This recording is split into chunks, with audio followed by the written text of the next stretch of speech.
Welcome to another blog of Petuk Bangali. আজকে একটু ঘরে কুমড়ো ছিল, তো কুমড়ো দিয়ে আমি একটু মুগের ডাল করছি, ভাবলাম তোমাদের সাথে শেয়ার করি।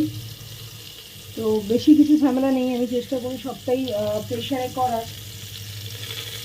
প্রেশারে কীভাবে কুমড়ো দিয়ে মুগের ডাল করছি সেটাই তোমাদের দেখাবো। এখানে কিন্তু আমি সামান্য তেল দিয়ে দিয়েছি আর একটু হলুদ, সামান্য সাদা তেল আর একটু হলুদ দিয়ে দিয়েছি, দিয়ে পরিমাণ মতো কুমড়োটা আমি দিয়ে দিয়েছি এর মধ্যে। আমি চেষ্টা করি সব রান্নাই প্রেশারে করার, টাইম বাঁচে, তেল কম লাগে, হেলদিও হয়। তো কুমড়োটা দিয়ে দিয়েছি, এবার একটু এর মধ্যে দিয়ে দেবো নুন।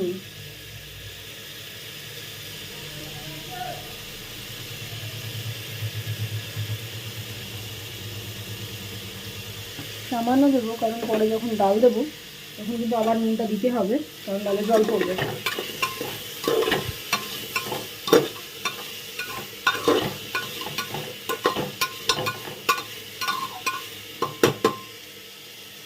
এতে মশলা বলতে সেরকম কিছু পড়বে না। একটু আদা দেবো,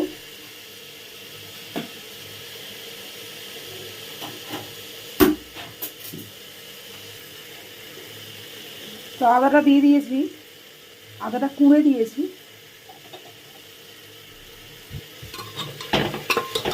এখনো অবধি মশলার কিছুই দিইনি, আর মশলা ছাড়াই আমি করার চেষ্টা করি,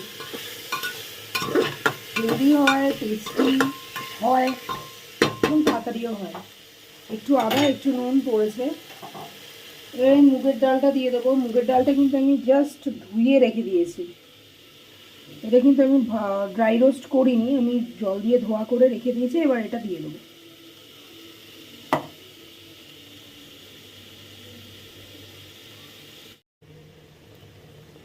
দিয়ে দিয়েছি মুগের ডাল, এবার এটাকে ভালো করে নাড়িয়ে ছড়িয়ে নেবো।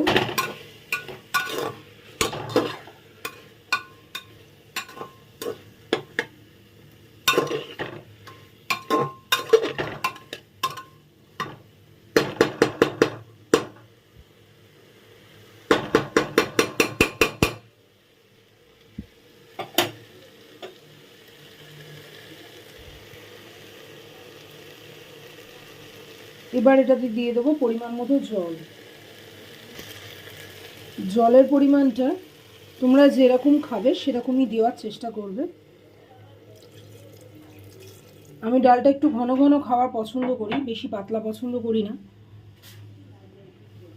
তো সেই জন্য সেই পরিমাণ জল দিচ্ছি। জলটা যার যার পরিমাণ অনুযায়ী দেবে।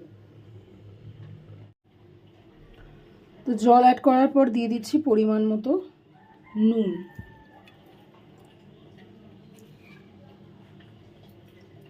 এতে আমি লঙ্কার গুঁড়ো বা লঙ্কা অ্যাড করিনি, কারণ আমি ঝালটা একদমই প্রেফার করি না খুব একটা। যেটাই না দিলে নয় সেটাই দিই। তো তোমরা অবশ্যই চাইলে কাঁচা লঙ্কা অ্যাড করে নিতে পারো, বা ফোড়নে যখন তেল দিচ্ছ তখন শুকনো লঙ্কাও অ্যাড করতে পারো। তো নুন দেওয়া কমপ্লিট। এবার ওপর থেকে একটু দিয়ে দেবো ঘি, বেশি না, অল্প। তো দেখতেই পাচ্ছ ঘি দিয়ে দিয়েছি অল্প করে টেস্টের জন্য। তো এটা কিন্তু দুর্দান্ত খেতে হয়, বেশ অনেকটা ভাতই এটা দিয়ে খাওয়া হয়ে যায়, কিন্তু অথচ মশলা কম, তেল কম, প্রেশারের রান্না, খুব কম সময়ের রান্না। এবার এটাকে আমি ঢেকে দেবো, দিয়ে জোর আছে 2টো সিটি দিয়ে বন্ধ রাখবো যতক্ষণ না স্টিমটা বেরোচ্ছে। ব্যাপার বেরিয়ে গেছে, 2টো সিটি পড়ে গেছে, ব্যাপার বেরোনো অবধি ওয়েট করেছি। এবার এটাকে ট্রান্সফার করে নেবো একটা বাটিতে। তো ঢেলে নিয়েছি আমি বাটিতে।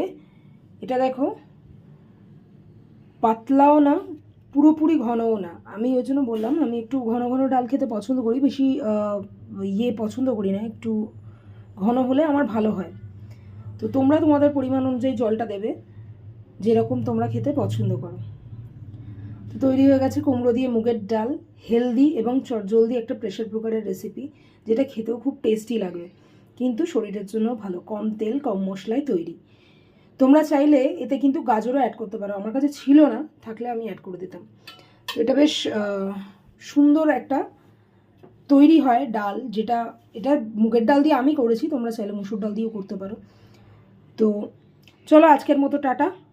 রেসিপিটা কেমন লাগলো অবশ্যই কমেন্টে জানাতে ভুলো না, আর ভালো লাগলে অবশ্যই লাইক, সাবস্ক্রাইব আর শেয়ার করে দিও। তোমাদের এই লাইক সাবস্ক্রাইবের জন্যই এত কষ্ট করা, সামান্য একটু লাইক এবং একটা সাবস্ক্রাইবের জন্য এতটা কষ্ট, এবং তোমরা যখন লাইক এবং সাবস্ক্রাইব করো তখন আমার খুব ইন্সপিরেশন পাই আমি, তো উৎসাহ পাই। সেই উৎসাহটা বজায় রাখার জন্য রিকোয়েস্ট রইল, ভালো লাগলে অবশ্যই লাইক সাবস্ক্রাইব করতে ভুলো না, আর তোমাদের মতামত অবশ্যই কমেন্টের মাধ্যমে জানাতে ভুলো না। চলো দেখা হচ্ছে আবার পরের ভিডিওতে, ততক্ষণ দেখতে থেকো পেটুক বাঙালি।